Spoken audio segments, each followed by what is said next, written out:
Bro, what are you listening to? I'm listening to The Young God. What's that? It's a podcast for gods.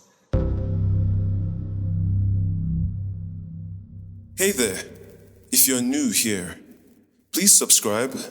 That's how podcasts survive.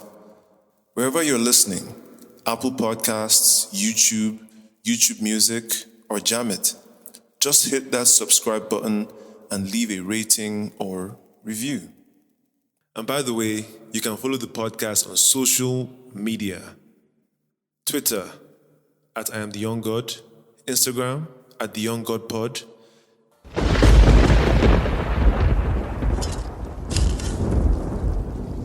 God Gang, welcome. For the last 2 episodes, I have been ego tripping, literally. As it stands, I am deep in this rabbit hole. I have not seen sunlight in days. Other topics haven't interested me. I want to see where this goes. At first, I had planned on just 1 episode. But the deeper I've gone, the more gems I've found. So far I've talked about all kinds of ego. The dog ego, bitch ego, big ego, small ego, healthy ego, enlightened ego, master ego, and super ego. Like, damn, who knew the ego was so extra? Only to find out that there is a version of ego that is maybe the most extra of them all. The alter ego. Fam, there's so much going on in the human mind, so much to learn and to share. This episode is my final trip down the ego rabbit hole, and it's about to be the best of the bunch. Yes! Let's go there, shall we? Wish me luck.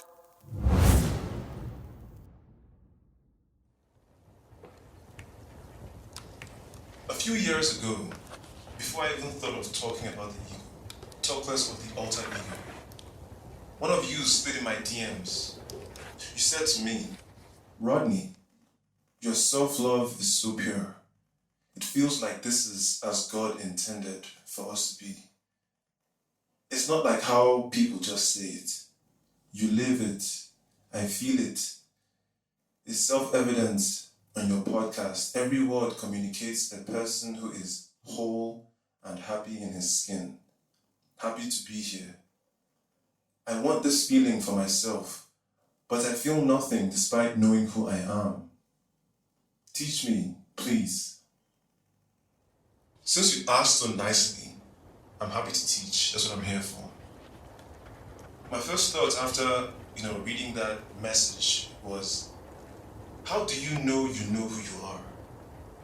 Like, people say that thing so callously, so, brazenly even.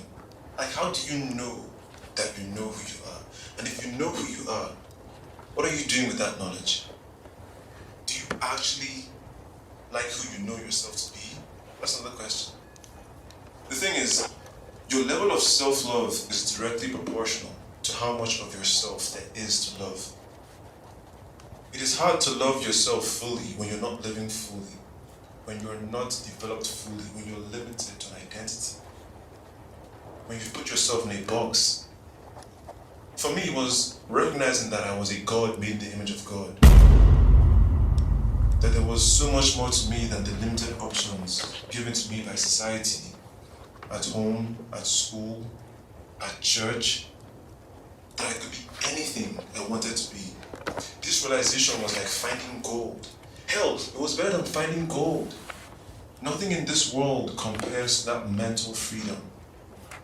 I would have traded my life for this knowledge, and it just came to me. A gift given freely when I was ready to receive it. Anyway, my self-love developed gradually as I explored the possibilities of my being. It happened as gradually as falling in love with another person.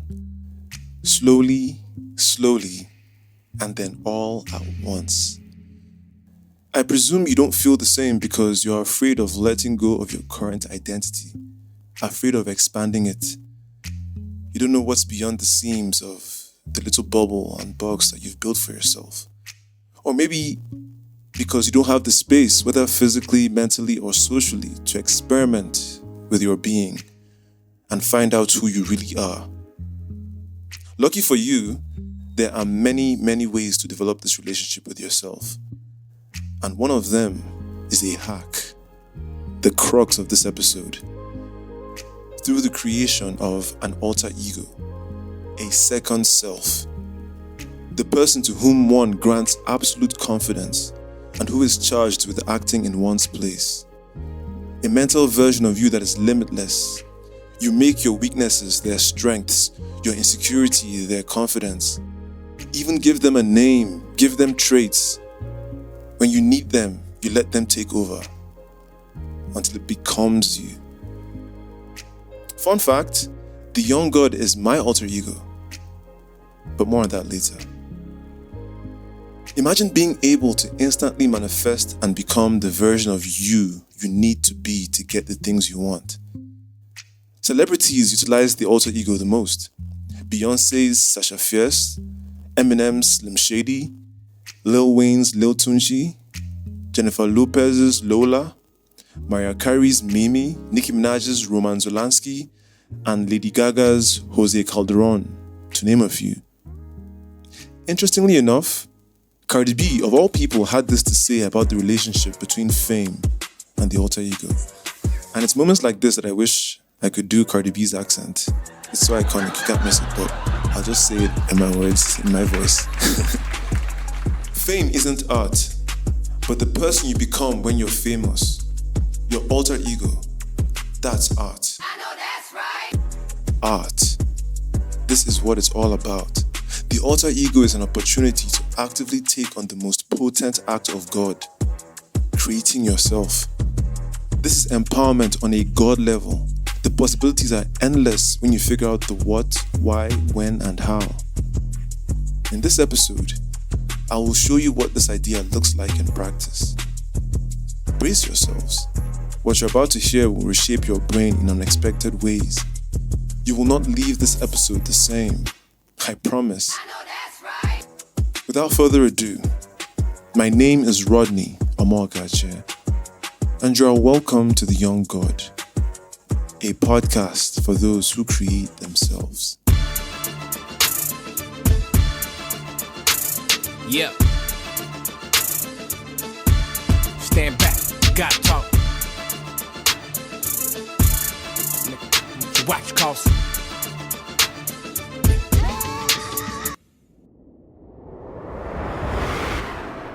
On one hand, there's the main ego that drives your main identity, your main character. On the other hand, there's the alter ego which drives the second identity. Alter ego is Latin for other I. Some call it another self, a hidden or even opposite side of one's self, different and separate from one's actual or public personality.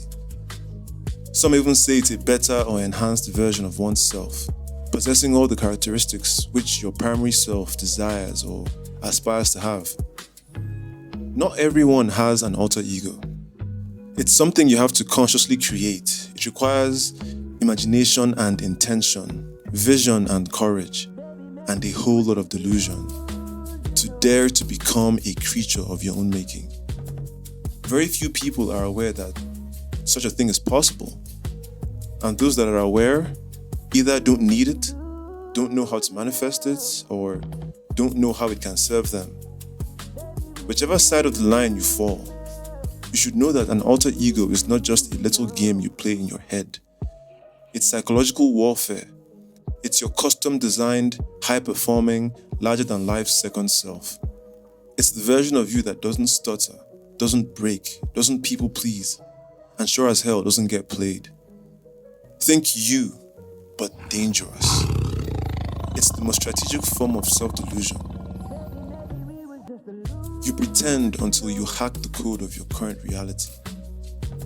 This is not the same as being fake. No, the alter ego is hyper-real, the version of you that your current self is too scared to become. Let's define the why.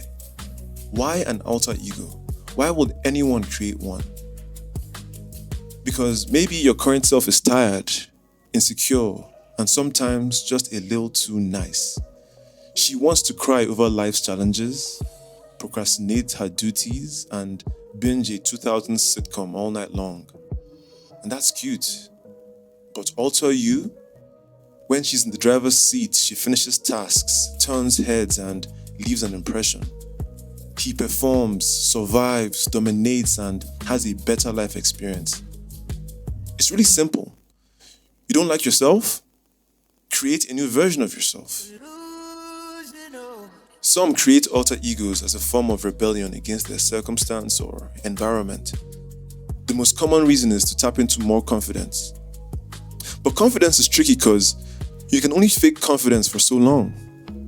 The goal is true confidence, and the best way to become truly confident is to become competent. Pick one thing and become really good at it. It almost doesn't matter what it is as long as there's a reasonable challenge. Once you're actually competent, you'll be amazed at how true confidence feels. The irony is that the first step on the path to competence is failure. And I say this with confidence. Every time you get up when you fall, that process of studying, practicing, and learning on the road to competence are what add up to deep reserves of confidence. And resilience too. The alter ego can be a momentary pill, but the goal is to live in a state of constant confidence. But I digress.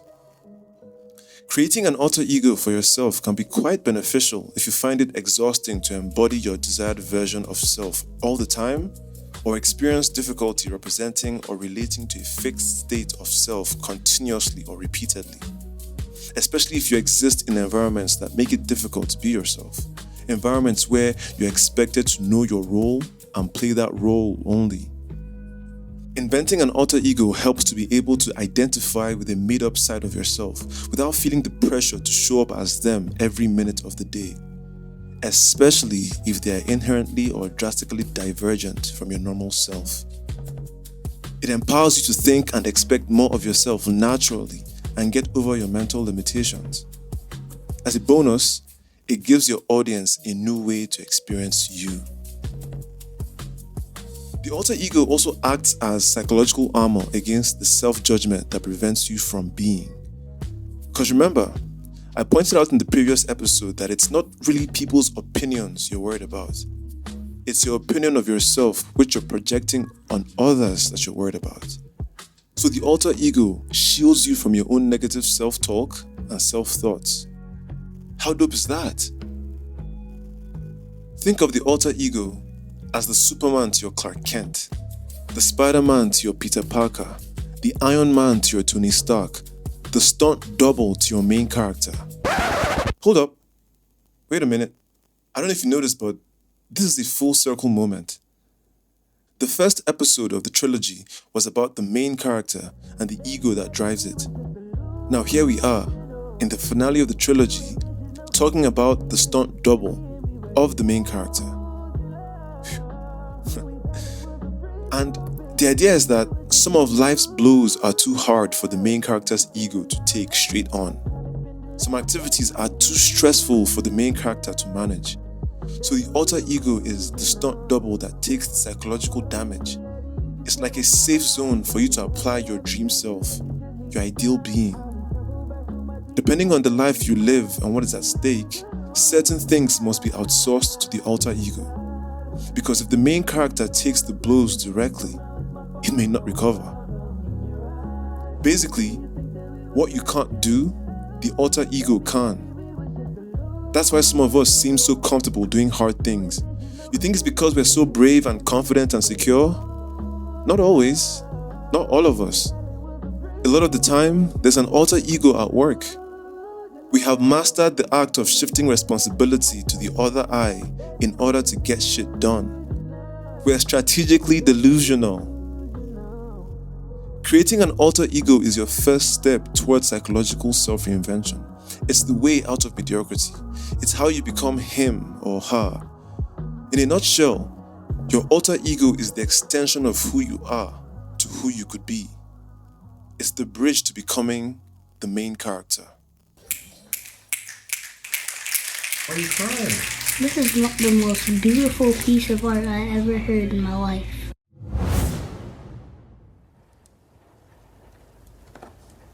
Now, for the how. If you're feeling stuck, uninspired, or just ready for a shift, here's the blueprint to creating a killer alter ego. First, define the mission. Choose the battlefield. What do you need this alter ego for? School, business, socializing, dating, revenge glow up, self-expression? Next, name it. You have to name it. You have to give it a name. This is the first line in creating a clear-cut other I. If it doesn't have a name, it doesn't exist. The name has to make sense to you. It can't be random. It must be inspired, meaningful, and ideally far from your current identity. A name different from your actual name. Make it sound powerful, mythical, larger than life. Whatever name you choose, it should resonate deeply with you. Don't ask your best friend for a suggestion. Don't outsource it to your community or to the internet. Don't do that, please. You must do it alone with zero outside influence. Now, after picking a name, you can go as far as you want in giving them other details like age, gender, birthday, zodiac, nationality, whatever makes them real in your mind. Next is to define their values and personality. Who are they? What do they know? What are they interested in? What do they like? What do they dislike? How do they talk? How do they walk? How do they dress? The young god, for example, wears a kimono and symbolic jewelry. How do they behave? How do they treat others? What do they know? What do they think? How do they act? What's their social life like? Do they have a signature smell? Do they have a motto or code they live by? Or maybe they have a catchphrase. Again, whatever makes this other I feel real and exciting to act on and become. Which brings me to the next phase, embodying and expressing the alter ego. Having an alter ego is one thing, but showing up as them is another. Whenever you need your alter ego and you want to let them take over, your job is to shift into the specific mindset of your alter ego. I recommend creating triggers that help you shift into your other I, like an outfit. Again, for me, that's my kimonos and jewelry. It could be a certain perfume, a song, even a phrase you whisper to yourself. I am a god. These are your transformation rituals, as I like to call them. Now, for the alter ego to be effective, you need to let it live through you. Let it be who it is while using your body as a vessel. Imagine your favorite actors getting into their roles. That's the same idea. If you were to make a decision, how would they choose it? Facts or feelings? Ego or intuition? What would they say? What bold moves have you been wanting to try? Make it your aim to be it. As for the when to bring out the alter ego, the short answer is as needed. Use it strategically, like a weapon. You let it out only when you intend to kill shit. When you need to dominate a room socially. When you need to make a difficult decision about a red flag without blinking. When you're about to have a difficult conversation. When you're crashing out and need someone inside your head to tell you, shut the fuck up, remember who the fuck you are. When you want to ask for what you want or show what you're worth. Could be in situations where you're most comfortable or even most uncomfortable. Could be with strangers. Could be when you're traveling to new places or in the bedroom for your sexual fantasies and adventures. Role-playing is basically alter egos interacting. Why do you think she's a lady in the streets but a freak in the sheets? Alter ego. A musician would bring out their alter ego on stage or in the studio. I bring mine out when I'm recording or editing this podcast or when I want to generate God aura. Fam, it's up to you, but only you will know best when and where. Now, final rule. Keep your alter ego sacred. Keep it sacred. This is not a gimmick. Your alter ego is your ultimate performance tool and survival kit. Do not share too much. Keep it mysterious. It lives in silence and wins in private. When used correctly, it can rewire your personality, raise your standards, and becomes your fantasy turned reality. A word of warning though, be careful not to idolize your alter ego. It is not better than you. This is simply about changing your mindset and actions, implementing habits, developing skills and intelligence that get you closer to yourself and your goals. If you have done your main character development, the alter ego will play its role only when needed. There will be no confusion and it will be authentic. So authentic that people will swear you're a different person when they see you in that element. The feedback and results will speak for themselves, and you will know. Also, do your own research. Don't just take my word for it. There's a whole wide world of information to help you get comfortable about this. I understand how weird and unusual this all sounds, but trust me, there's so much method to this madness. This got talk. This got talk. This got talk. Let God talk. Stand back, little nigga, let God talk. I don't know if it's just me, but the psychology behind the alter ego is fucking fascinating. Found. In the process of making this episode, I made so many connections and realizations about myself, about human nature. I learned so much about the subconscious things happening in the mind that make the alter ego such a powerful tool for becoming your best self.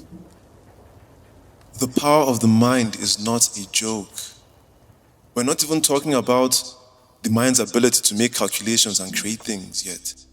We're simply talking about the human psyche, just the human psyche, the part of the mind that houses our personality, ego, trauma, inner child, everything. Okay? Now imagine that this psyche consists of light and dark, masculine and feminine, and countless other mental phenomena that coexist in a fluctuating state of psychic tension. The goal, the ideal, is inner peace. No tension, just flow. A situation where all these phenomena are aligned. Most people go about resolving this tension by identifying with only one pole of their personality. For example, focusing on being either only masculine or feminine. But then it turns out that overvaluing or overdeveloping any single aspect of the psyche at the expense of the others is dangerous and can result in physical illness, neurosis, or psychosis. So when you see some people out here exhibiting some form of craziness or having weird physiognomy, it's because they are skewed all the way to one side and ignoring the other. Or at least one can imagine. Just observe people more closely with this information I've given you, and you'll start to connect the dots. And, in my learnings about this thing, I empathize. I really do. Because some people are really going through it with no idea where to begin to solve their problem. I wish they had told us in school, or maybe they did and we weren't listening. But it's so helpful to know that your personality consists of various parts that sometimes differ drastically from one another. And these different parts can be useful in different situations and ways. They can be molded into alternate versions of you that can be switched like the lens of a camera. The idea is that our personality traits are too many to be expressed all at once by a single identity. The alter ego is a solution to this problem. It's like division of labor. It gives the repressed, unexpressed, unexplored personality traits a much needed outlet so that you don't explode or suffocate from within. But this power is nothing without control. Bust my brain! What if you could control the different aspects of your personality with precision, at will? Emphasis on at will. If it's not at will, then it's bipolar disorder or split personality disorder or some other mental complication. You see the difference? I hope you do. And because we don't understand the full range of who we are, how infinite we are, we cling to one side or declare our personality as fixed and limited. I'm shy, I'm confident, I'm an introvert, extrovert, I'm sapiosexual. This desperate need to label yourself as something is more or less a reflex. We can't help it. It's that ego of ours, desperate to define itself. You must see that when the reflex comes up, it is a kind of feeling of insecurity, though it is one of the most socially acceptable forms of insecurity. But I challenge you with this. Why be one thing when you can be everything?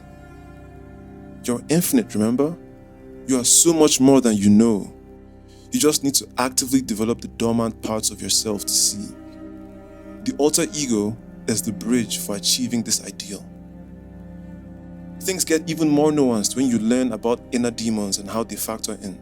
Part of the reason that people go watch anti-heroes and villains is because there's a part of them crying out for the incorporation of the monster within them, which is what gives them strength of character and self-respect, because it's impossible to respect yourself until you grow teeth. And if you grow teeth, then you realize that you're somewhat dangerous, or maybe somewhat seriously dangerous, and then you might be more willing to demand that you treat yourself with respect and other people do the same thing. Some or most people have these inner demons that we are taught to fear and hate. But maturity is realizing that your inner demons are actually pretty interesting characters. They're pretty cool. They are signposts of the direction your transformation needs to take. They are the specifics you need to create a killer alter ego. Ancient civilizations believed that darkness contains intelligence and nourishment and even information, and that the person who has confronted and made peace with his demons is more energetic as well as more intelligent than the average person. I can confirm. Wallahi, the person who has made peace with his shadow spreads calmness and shows more joy than anger. If you're able to value your shadow and light simultaneously, you will see both sides of your story. Balance, equilibrium. This is psychological mastery. This is God. You will arrive at truth. And this is what it truly means to know yourself. And one of the things that Jung said about the shadow, which is the dark side of humanity, the dark side of each individual, was that its roots reached all the way to hell. And so what he meant was that if you were able to understand your dark side, then you would see in yourself a reflection of the behavior that was present at Auschwitz, for example. And that the reason that people don't take the dark side of themselves seriously at all, and even confront the fact that it exists, is because no one wants to see that reflected within them. And no wonder. Jung also believed that that confrontation with the shadow was an inevitable barrier to enlightenment. He said, pursue what's meaningful and you'll encounter that which you least want to encounter.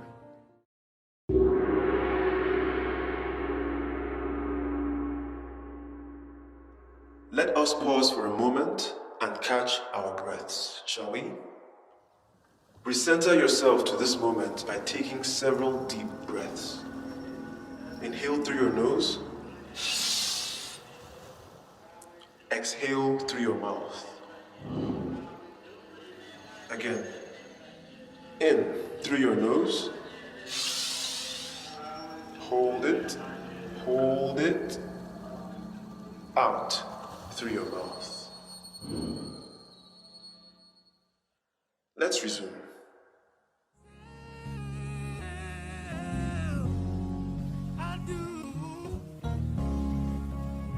Now, let's get personal. I don't know, did I already mention that the young God is my alter ego? In the Superman episode, I said this. Rodney is who I am as a person. It's who I am when I am by myself or with my loved ones. The guy that you can touch and feel and connect with. The vulnerable version of me. On the other hand, the young God is the brand, the creator, the instigator, the disruptor, the voice behind the mask, the artist, the fullest expression of my God complex, my truest nature, the hero version of me. God damn. I love myself. Maybe you clocked it, but that was kinda alluding to the alter ego idea that I'm currently fleshing out. Let me tell you how my alter ego came to be.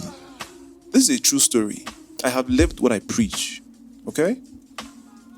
Now, The Young God, as a podcast, debuted in 2019, but the seeds were sown 4 years before that. Okay, so earlier in the episode, I said that the alter ego is like the stunt man to your main character, right? What if I told you that that is an analogy I came up with in 2015 when I was 24 years old, exactly 10 years ago? You see, between 2013 and 2015, I kept a journal. And in one of the last entries of that journal, I wrote down in great detail what eventually became the Young God alter ego. Here are my exact words as I wrote them. I wish I had a stunt double, an exact copy of me designed in my image, whose purpose was to handle all the things I didn't want to. He would be my representative in situations that involve stress. He would do all the work and I take all the glory. He would serve as a shock absorber. He would be the one to handle all the difficult tasks while I enjoyed all the glory. He would represent everything that is brave, dedicated, and daring in me.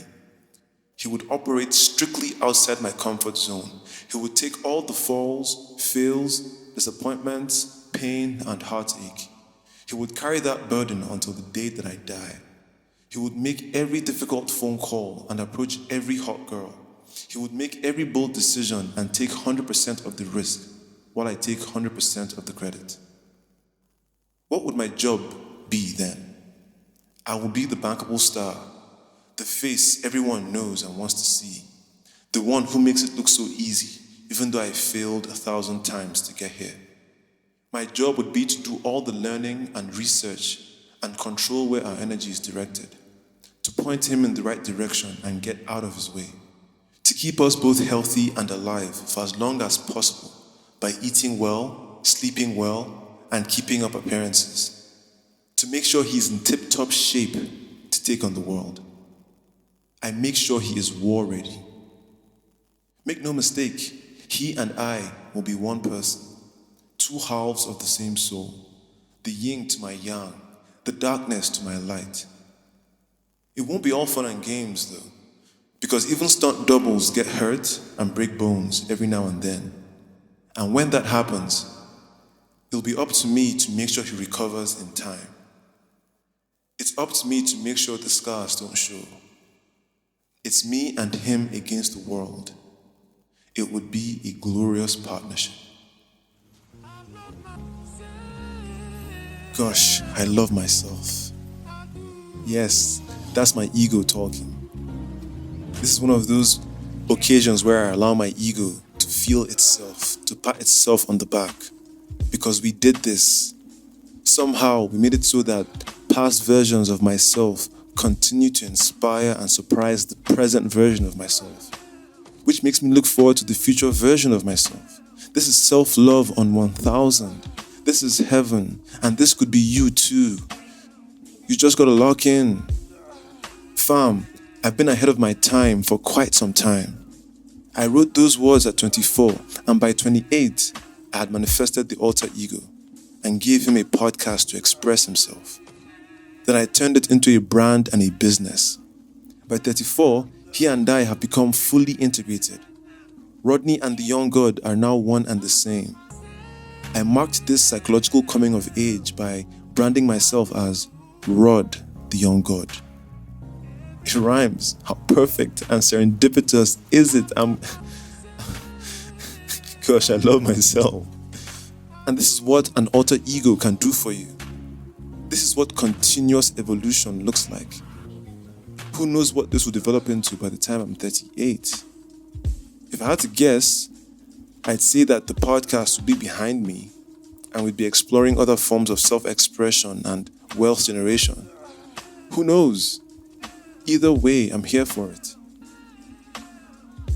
Fam, this is what psychological mastery looks like. The human mind is the greatest tool/weapon in the universe. Hard to learn, but once you master it, you are free. And not to be a conspiracy theorist, but the powers that be benefit from our dulling of the mind. It is in their selfish interest that we grow dependent on pills, therapy, social media, AI, and short-form entertainment. Everything but our God-given gifts.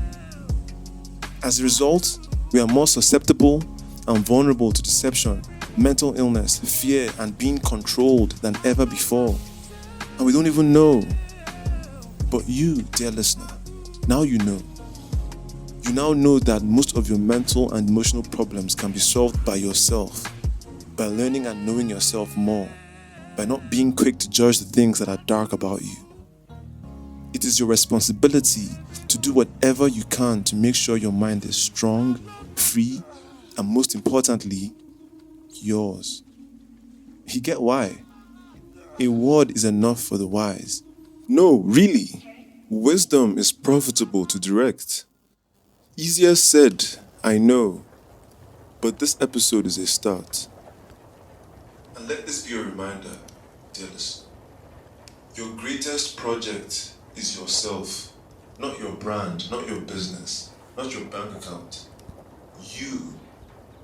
The way you think, the way you respond, the way you show up when no one is watching, the habits you build, the mindset you strengthen, the healing you choose to do even when it hurts. Everything you want starts with who you are becoming. So invest in yourself, study yourself, challenge yourself, surprise yourself, reinvent yourself. Live on the cutting edge of yourself, fall deeper in love with yourself, create that alter ego, and put on a motherfucking show.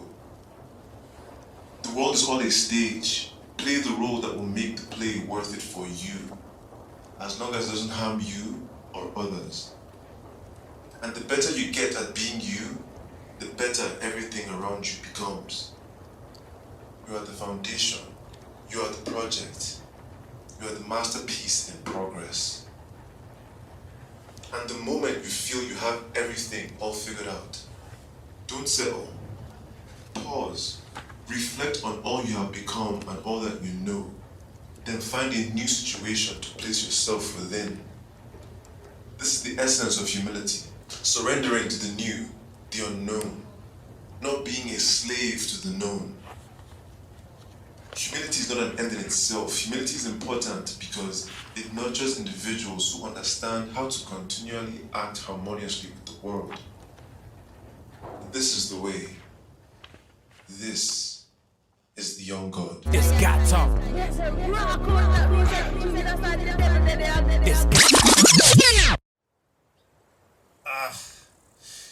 Wow. What a trip this has been. Digging and digging and digging. That was deep, but it's so good to be out of that tunnel. Bro, if you know what I saw, you wouldn't even want to go see for yourself. But I've done the work of bringing what is most important for you to know right now.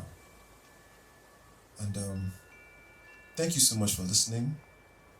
But also be sure to listen again. Share with a friend. Tell them about the crazy stuff you heard here today. Give them the gift of the young God, and they will thank you later. Trust me. Until next time, Rodney out.